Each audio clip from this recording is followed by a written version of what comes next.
deemanii mucattiin sun mana yaalatti baatee kan mudheen gadda asii galti. Kuni maaliif ta'a? Dhiiga dubartiitiin kan taphatu, dhiiga dubartiitiin kan nyaatu, dhiiga dubartii kan ittiin taphatu, kan dubartii si jaaladha jedhee badheggatu biyya biraa dhageenya biyya Arabaa isteetota Arabaa keessaa jechuudha. Biyyuma Dubaay kan hawaalaa si erga jedhee dubartii badhetti nyaatu, kan dubartii takka mana ijaazatiitti ji'a 5 tursiisetti Gabaabsi namaa carraa dabarsi waan Chaayinaa. addaatu irra jira. So waan akkasiisan waan wal sobnu waan hin barbaachifneef iftooman as baasaati dubbii odoo shamsuu hin ta'in dubbiin ija qabdi karaa Haya, itti uffadhaa jiru. mee Chaayinaa takka waasiin jiru dubbii teessan irratti dhiifama naa godhaati. Namni hawaalaa nyaachaa jiru, namni dubartii saamaa jiru Dubaay qofaa miti dhugaa dubbannaa. Hin beekuu jee hanqanumaan beeka information hanqanaan qaba jee. Yoo baay'inaatiin Suudii irra baay'ata. Namni nyaadhame. Na dhaggeeffadhu sirriitti. Uummanni Suudii san xiqqollee ta'u ni kafallaa jedhanitti kan baatitti kafallaa jira, kan hanqa danda'u kafallaa jira. Kuwait jira biyya sadii ammaan rikardii na harka jiru 100 lakkaa'ama kan hin galmeessee manguddumaadhaan deemaa jiru. Suudii jira, Dubaay jira, Kuwait jira, biyya hedduu jira kun achi qofaa miti. Lammaffaa abaluun waan akkanaan godhu, abaluu akkasumaan godhu amma nuti ajandaan keenya hawwii fi milkiidhaa yaaduma jedhurraa ani amma suniin ol bee footuma kana kaasisuuf.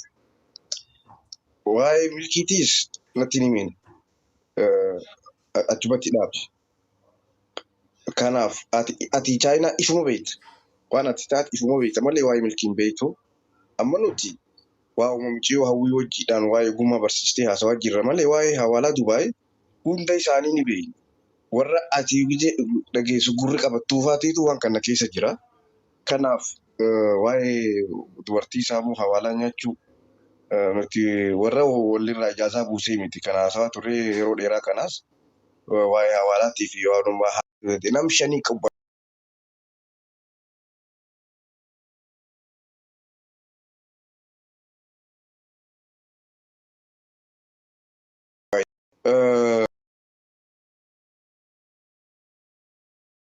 Mucioon tuftii qabdii dhugaa jirtu du'aa nama qabu wallaahi isin jaa nama mucioon tuni kutaa tokkollee miti. Garuu waan tokkoon irratti arge kanumatti jechuun nama eeba qabu nama tuftii qabu hannaa rabbiirraa jechuun yoo harkisii qabate hiriyoonni milkiituu bilbilanii gama keessaatiinis laayivii irrattis nama nu shukuumtee amata meeqa rakkoo qabnu nu fayyistee jaan rabbii gaditti jechuudha. Nama akkanaa kana akkasii koomandootti Oromoon jabeeffachuu waan ta'ellee nama akkanaa kana jabeeffachuu qabna akka Oromoottis ta'u. Kanaan jiru barbaada hin dhiibinaa mucioon tuni hedduu miidhamtee biraandii barama fakkeenyaaf maqaa nama sanitti hojjetuun biizinasaafa. Maqaa nama sanitti hojjetuun namni ji'atti waa kafalaafi bara. Har'a maqaa biraandii saniitiin jechuudha. Isiin har'a sadarkaa kana isaan geessitee qaxarree saraatenyaa maarree jechuun sirrii miti jaartiin illee tana haa galatoomtu jaartiin milkii du'aa kana hunda kabarsiisee sadarkaa kanaan gahee akka isii ta'e ragaa baate milkiin sanbooda akka dhufe siin ta'e inni garuu hin sobee sobuu hin barbaachisu sobni gaarii miti nama waa si barsiise du'aa si barsiise waan amata 50 barattuu bari inni baatii 3 baratee har'a kara miliyoonaa deemaa jira. Garaan gubootuu waan fete jechuun irra laalina waan Munir bakka dubbii fiixee jirtu suuraa isii suuraa jaraan fayyadamnu haga boruu hin eeyinaa boruu bira yoo dubbiin didamee achi tare hirra ganna jechaadha milkillee haadha manaa isaa walaajinni guutuu Dubaay jechaadha nuti. Garuu haga sanii uummanni illee dhagee dhibbatti karaa agartanii mucattii bichaa dhugoomsee yookaan deemuun sirrii miti gara lachuunuu jaarsi dubbiin egaa jaarsa harka jiraatte namni biraa agartanii miidiyaa kana gubbatti ajandaa ittiin babal'ifachuun gatii hin qabu. Maaliif jaarsi qabee jira waan kana jaarsi laallaa erga jedhee amma ijoolleen takka gabbaatee mucattiin dhugaadhaa hin miidhamte jedhan. Dhugaadha dhibbatti miidhamte. Kana namni hunduu hin beeka. Garuu hoo waan kana ka argu jaarsaa fi rabbi jechaadha kan nama ka argu yookaan tarii isiin tun dhugumaa miidhamtee yookaan hoo milkileen bakka itti dhugaa qabu qabaa kana jaarsattu gaffageessee ilaala. Ijoolleen immoo deemtanii suuraa isaa gad deebiftan. Warri gartanii haadha manaa isallee gad deebisaa jirtan dhiisaa irraa bakka. Akkuma Muniir isiniin jedhe kana haga boru galgalatti suuraa jaraa fayyadamuun gaarii miti. Maaliif Dubbiin kun hin babal'ata gara biratti ce'a. Dhiisati irraa dhaabadhaa boruu baddi yoo hojjetare dhukkee irraa qaafne irra ganna bakka nuti qaqqabne jechaadha milki misanuu. Inni akkasii namni biraatti fu'a mubaarak itti fufeeti yaada. Dubbadhu mubaarak. Dubbadhu. Dhiiroo ta'een waan deemaaru isinitti himuu fi miti isin maratu keessa jira. Laal dhugaan ilmoo rabbiitii jedhanii dhugaan abbaa argatteerti na fakkaata. Namni sirna jaarsaatiin sirna namoomaatiin waan jedhu waliin jedheera. Waan jettanii walitti jedhee jira namni jaarsallee gama gamana. Wanni beekamuu qabu. Jaarsi dubbattanillee akka tana keessatti rakkoo rabbi sodaadhaa. Lammaffaa haqa mucayyootiif haqa gurbaallee ka gurbaallee akka mucayyootti hin lubne akka mucaallee ka isiillee isatti hin lubne san haqaan adda baasa. Dammoo wanni tokko wanni jiru laal dubartiidha miskiina. Namni waa nama barsiise budoollee qaba.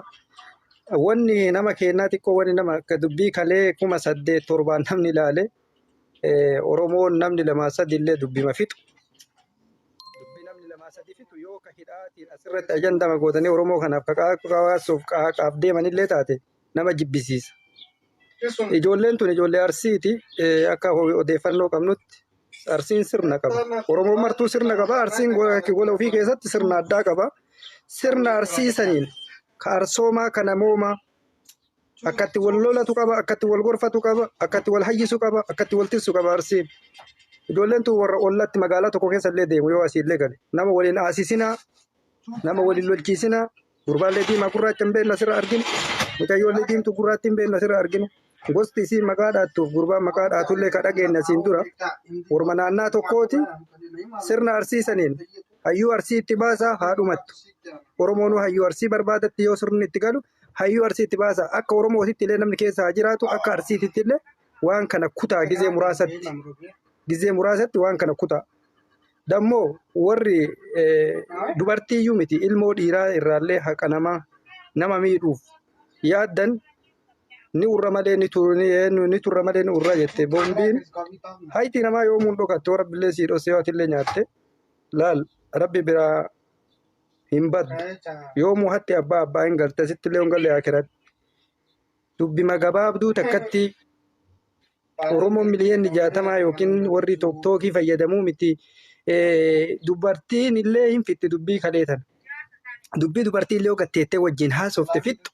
Asuma achi marqaa deemuun akka marqaa sheemiidha kun waan hin fakkaanne. Namallee wanni Arsii asirra deemsee kaasu. Yoo laal qeerransa eegeen qaban gadi hin dhiisanii sani. Namni haqa ofii yoo argate wanni wacuuf asirra baheellee jiru. Sirna isinit kennanii warri dubbii fuutan sirnaan laalaa fidaas. Wanni tokko wanni sooshaal miidiyaa kanaa wanni jiru tokko. Wanni martuu waan haga asirra geerraranii asii gabbuunaan wanni sirni jedhamu takka hin jiru kijiba. Yoo asirraa geerrarsa gaarii geerraran iyyaansa gaarii iyyam asii gabbuunaan dubbiin mucuqi. Miruuf loonuu jiru jedhee laal. Miruuf loonuu jiru jedhe. Kammaan fuudhe sunniinu nama fuudhellee dubbii tana haasanii malee dhageenye kammaan fuudhe sunniinu nama hagam nagaha qabu. Sirna kana. Yoo nama nagaha qabaatu taate nagaha saniin dubbatee sirna kana mucayyoon tun amantii biraa keessaallee dhuftee kanaaf garaa nama nyaatti. Dubartiillee garaa nama nyaatti amantii biraa keessaallee dhufte garaa nama nyaatti. Akkasiillee baasaa irra dhaabadhaa sirnaan warra isiin himattullee osoo hin miine. Isiillee osoo hin miine sirna kalee ambiti qabdu saniin gadi bahaatiin haqa jara lamaaniitu addaan eegaa baasaa jechuu barbaadeeti warri dubbiin fuutanii jirtan muniirfaati yoo achi keessa jiraattan kataate sirna namaatiin isin kennan ilmoo namaati dhaltanii qabdan dhalchitanii teettan teessanis waan taatuun beeytan cubbuu arrabaan uf galatan arrabaan cubbuu jalaallee baa waan ta'eef warri sirni illee isin kenname haqa isiillee baasaa haqa mucaallee baasaa dubartii jedhanii illee isallee miidhuun barbaachisu. Dhiira jedhanii isiillee miidhuun akka hin barbaachifne akka raachii hin duune akka haroon hin buune jette Oromoo yoo waa jettu akkasitti ilaalaa sirnaan namni kun asii miti akka biyyatti illee waliif fayyu namni nama cinaachaa dheedichaati akkaataa himata mucattii asiin dura dhagayeef dhaloota gurbaa kanaatitti illee. Namni cinaachaa dheedichaa kun gabattis wal arga, du'attis wal arga, karattis wal arga. Nama kana wali fayyisaa. Dhibeen gaafa saala qabatte saalfii fixatteetti Oromoon. Akkuma asii amma sooshaal miidiyaa irra wal caqabnu ka biyyaallee wal caqas. Namni gosaan tafu waliin jedha. Laal gaafa xiiqii walis seena. Kana waan ta'eef rabbi barakaa godhu ijoolleellee rabbi haa araarsu. Abbaa haqaatii rabbi haqa haa galchu. Dhugaan namaa dhokatuun illee baay'ee nama jibbisiisa. Horomaafuu borumaafuu eeggadhaa keessattuu haqa dubartii haysi dubartii summiidha. Dubartii laal Oromoon ni eeggatti. Araba dhuftee osoo hin taane sirnuma galee keessatti dubartii hin eeggatti. Dubartiin ni eeggatamti. Abaarsi isii bada. Laal abaarsi dhiirti si abaartu sirra callaa bu'ee dhaabata. Ka dubartii zarimaan zarissi tara. Ni laallatti Oromoon kalee. Waa laallatu rabbillee waa laalladhaa. Abaarsi dubartii bada. Ilmoo dhaltee guddisaa irraatis obboleessa kee yoo jala jiraatti. Citiin nama kutti malee nama hin barakachiifti. Barakatiin nama barakachiifti malee nama hin kuttu. Yoo waa haasoftan sirnaan namoomaan bilchinnaan yoo waa gootanillee kalee yoo ariifillee miiraan waa gootee jiraatti ahaa boru'aan maal ta'a boruu kiyya. Laalli qimsa hadhaa takkatti hin laalu namni keenya borullee laaluu qabda. Duniyaa yoo taate hadha dhuftee boru laalaadhaan jirti boru hin jirtu. Duniyaa akkuma isheen jedhan yookiin situ bira ta'a yookiin sin bira isiitu yookiin situ biraa deema yookiin isi biraa deema akkuma jedhan san waa laallataa. Isinii warri waa dubbattanillee obboleeyyan ta'en warri arraba rabbi isinii kenni warri waa dubbattan bilchinnaan waa dubbadha. Akkuma tushaa waa walii fedhuu osoo hin taane bilchinnaan laala dhugaa namaallee baasaa. Yoo ka isa yakkisiiftu taate yakkaa doolchee isiitiyyuu miti irraa qalaa irraa baasaa. Maal sodaatan? Irraa qalaa irraa baasaa irraa uwwisaa dubarti. Wayaa irraa uwwisaa garaa walii araarsa. Birrii kafali hoo fudhadhu maali? Akka borullee namni xiiqii walii qabateetti wal balleessaa deemu hin godhina. Ka sooshaal miidiyaallee jarateen rabbi sodaadha arraba keessaniin summii fi zulmii ofitti hin galatina. Gurbaarraallee dhaabadha. Yoo yakka waan kana ka fixan taate yakkaa waliin sirna yakka ati waliin isarraa fixa. Dubarti kabaja qabdi, bakka qabdi, sirna qabdi. Dubartiin bar osoo nama hin tunne gabbaatee yoo akkanumaan malkaa isii afoo fuute isii ililfataa jiraattu malkaa afoo buutee gabbaatee yoo kasi ililfattu taate korma qabdi. Uduu isi mantuqin badduu michuu maali osoo hin jedhin uduu ittiin bu'inuu sirna kormaa qabdi. Korma qalatti. Haadha ka hagana arraba wali bu'ee dhiisi. Gochaa wali bu'ee dhiisi. Araarsitanillee araarsaa. Sirnaan araarsaa. Wallaalaa kennaallee barnoota ta'a. Boruufillee dhibaa boruutiifillee barnoota nuu ta'a. Waan fixan sirna itti godhaa fixa. Uummanni keenya laal. Abboonni keenya akaakayyoon keenya yoo waan fixu sirnaa waa fixu. Sirni sun achumatti dhaabata yoo gumaallee taate. Deebi'ee hin qoqqotamu jecha. Wanni sooshaal miidiyaa kun hiddan qabdu. Waan fixan sirnaan fixaa atis ka fixattu sirnaan fixadhu. Loon ati sii kennitu san caalaa sirni ati gootee fixattuuf sun loon caala. Yoo namoomaaf rabboomaaf garoomaaf illee kan walii godhe jettan taate rabbi isin addaan haa baasu isin haa araarsu isinis dheeressine horaa bulaa deebanaa ulfaadhaa ka as jala jirtanis ka facaafattanaa margu iji kenna nagaa.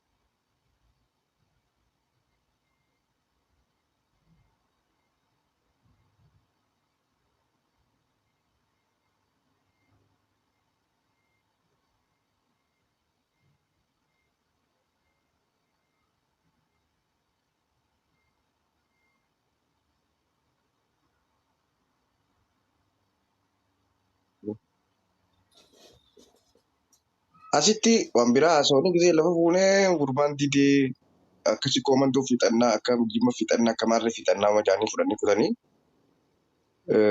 warri sooshaal miidiyaa kun irra guddaan feemasii jala deema malee miskiina jala hin deemu. Wanni itti jibbamnee nuti kana tokkoffaa.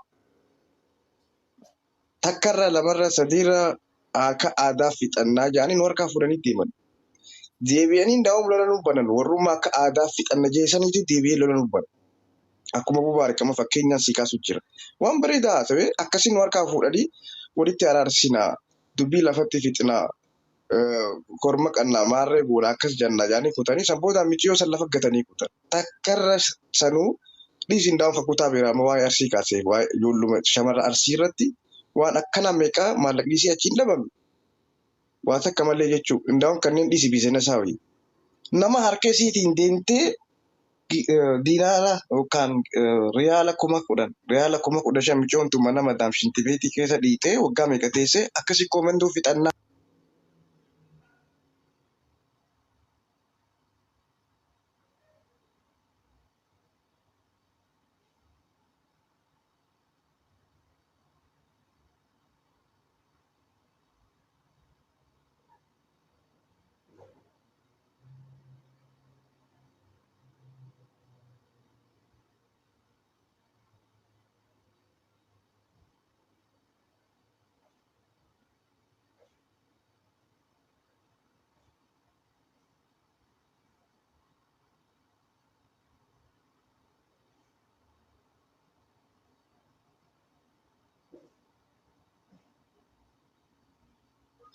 Hawaasuma biyya Arabaa kanaatiitu manguddoo sheekotii cufa walii fuudhanii kutanii dadhabnee siin jaan deebi'anii. Akkamitti dadhaban dubbiin numa xumuramti nuti ani akka aadaa beeknu akkuma fedhanitti walirra oolanii bulanillee ta'u dubbii sun xumuranii wanta jaan. Moojoollee teenyaatiitu manguddoo isaanii hin dhageenye immoo ani ilaamaa ka harkaanuu harkaa fuudhanii yookaan mana biraa irraayis fuudhanii haqa miiciyyoo san ka deebisan harka dhibbarraa harka takka yoo ta'e. Dubbii kana sooshaal miidiyaa irraa lafatti buusaa jedhanii waan jiruun siima mubaarak dubbii ta'e faalleessuu barbaadeetii miti.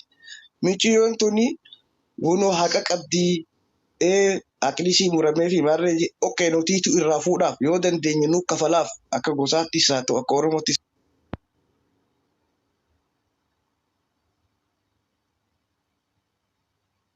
Nuuf kafalaaf aadaa qabna, wanta qabna, safuu qabna, korma wanta goona jedhanii fuudhanii gisee achiin deemnee miiciyyoon deebiteeti kunoo gaama guddoon jeeti gurbaan dideedha. Gurbaan didee maallaqa namaa dideen akkami dandeenye poolisaan qabsiisuu bakka yoo sanii hojii aadaa yoo didee inni karaa seeraatti oofuu qaba malee kunoo nuti wayi mana murtiiti. Annaa ajaa'iba waan akkanaa kana kun waan haaraa miti. Ni fixinaa jedhan eega ni fixina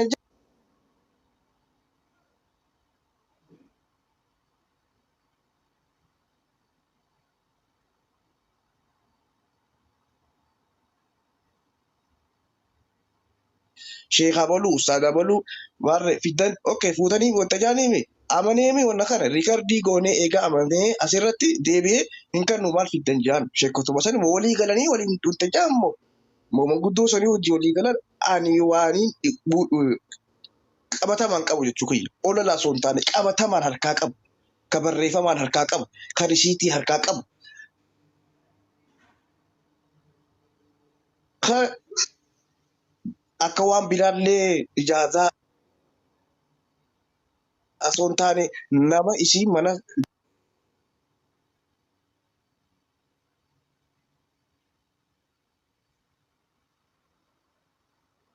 kaasii manguddummaan nurraa fuudha. Ka Suudiitti nurraa fuudhan. Ka Dubaayitti, ka Kuweetitti, ka keessaan nurraa fuudhan. Meeta akkana dubbisi karaa deemaa jira.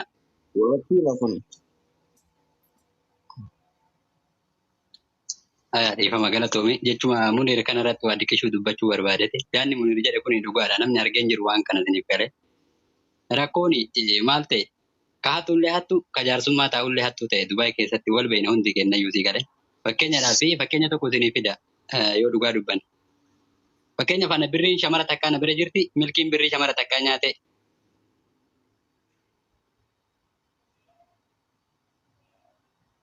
Akka milkileen nyaate milkileen ni beeka, akka ani birrii namaa nyaate hin beeka. Misira keenya baasuu hin dandeenyu si galee. Miidiyaa irratti afaan hin kijibne keessa wal xaqqasneetuma dubbii asiin deebine shaffanneetuma bira tarra. Rakkoon jiru kana malee waan biraati miti si galee. Tokkoffaadhaan shamarran keenya warra as jala jirtan abbaa fedhe sheeka fedhe olumaa fedhe yoo ta'e nama Dubaayii keessa jirutti jaarsummaa hin kennatin. Maaliidhaaf hattuudha. Wal beena hundi keenya. Innumti uffata gad diratee gabba'u tokko isaa birrima shamarraatiin diratee gabbaa. Inni makiinaa bitee gabba'u birrima shamarraatiin bitee gabbaa. Maa walii shaffantan.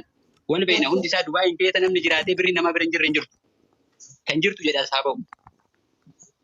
Isa kana shaffananii walirra taran. Tokkoffaan shamarri keenya wanni miidhamtu ummata feemesii Dubaayii kana jaarsa jettee dubbii itti kennatti jarri hattuudha wal beeka. Milkileen birrii namaa fuudhanii beeka. Kuunillee birrii beeka. Waliin baasan misira asirratti miidiyaa irratti sobanii akka nama dhugaa dubbatu keessan dammoo jarri wal takkasee dubbiin gaafa deebi'an nu dide gurbaan kalaas dhumateera. Yaanni amma munir jedhe kana irratti galee. Kanaafuu hin sodaatina. Anamma achi jira ni beeka. Takkaan isiin makiinaa bitatteetiin harkii surree jijjiiratee gadi baatu kuni dhugaa rabbi maqaa rabbiitiin isiniif himame takka kabirriin shamaraa irra hin jiran jiru. Isuma nagaa ati nama nagaati ati namaaf yaadu jetteetiin gadi yaaddu tun tokkochi birriin shamaraa kabirra hin jiran jiru galee. Kanaafuu wanni wal shaffananiif dubbiin Dubaayii fuutanii Dubaayitti jaarsummaa kennitan takka hin taatu. Shamara miidhuu taati malee Dubaayii jaarsummaa fuutanii warri Dubaayii irraa fuuna siin jedhanii sobanii achi keessan seenanii ijoollee mataa maranii isinitti hin deebi'an kun akka kiyyatti ani. An achi jiran ni beeka hundi isaanii